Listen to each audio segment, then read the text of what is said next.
Question में हमें एक ग्रिड दे दिया गया है और बोला है कि पॉइंट ए से पॉइंट डी तक हमें जाना है, तो हमें नंबर ऑफ शॉर्टेस्ट पाथ निकालना है।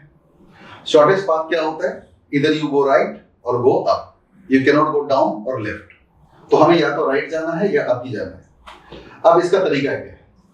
ये डायग्राम, ये ग्रिड थोड़ा सा कॉम्प्लिकेटेड है। तो देखो, हमें ए से डी तक जाना है। I can take any number of horizontal paths और वर्टिकल पाथ्स।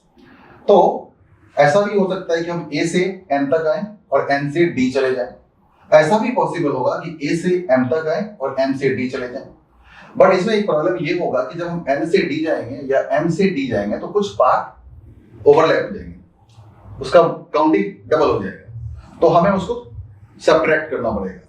तो हम क्या करेंगे, सबसे पहले ए से एन आएंगे और फिर एन से डी जाएंगे और प्लस। दूसरा पॉसिबिलिटी ये है कि ए से एम जाएंगे और एम से डी जाएंगे, उसमें से सब्ट्रैक्ट करना पड़ेगा हमें ए से एन, एम और डी।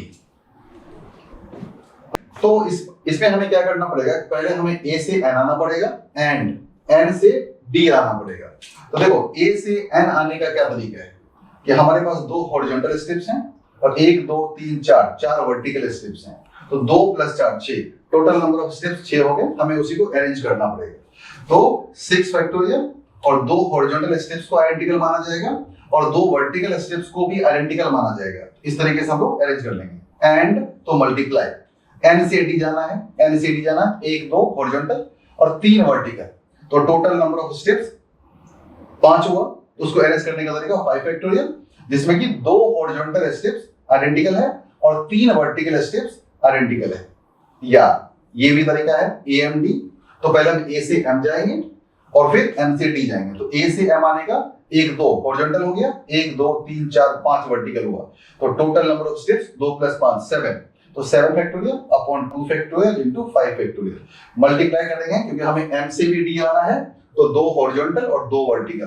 तो 4 स्टेप्स हुआ, 2 फैक्टोरियल 2 फैक्टोरियल। उसमें से हमें ये सब्ट्रैक्ट करना पड़ेगा जो हमें इसमें भी काउंट किया है और इसमें भी काउंट किया है। तो हम पहले ए से एन आते हैं। ए से एन 1 2 1 2 3 4, तो 6 फैक्टोरियल 2 फैक्टोरियल 4 फैक्टोरियल। उसके बाद एन से एम तो हमको जाना ही है, श्योर है, तो यहाँ पे कुछ करने की जरूरत नहीं है। फिर एम से हम डी पे जाएंगे, तो 1 2 1 2 4, तो multiply by 4 factorial 2 factorial 2 factorial. Solve करते हैं 6 × 5/2, 4 फैक्टोरियल कट जाएगा, ये 120 और बाई ये 12, तो 10 आया, प्लस यहां से 7 × 6/2 और 24/4 6, माइनस 6 × 5/2 और इंटू ये फिर 24/4 6 हो जाएगा। तो हो जाएगा 2 से 3 15, 150 150 और प्लस 2 3 जा, और ये 42 मल्टीप्लाई बाय 3 126 माइनस 2 3 जा 90, कितना हुआ ये 276 माइनस 90 618। ये हमारा आंसर है।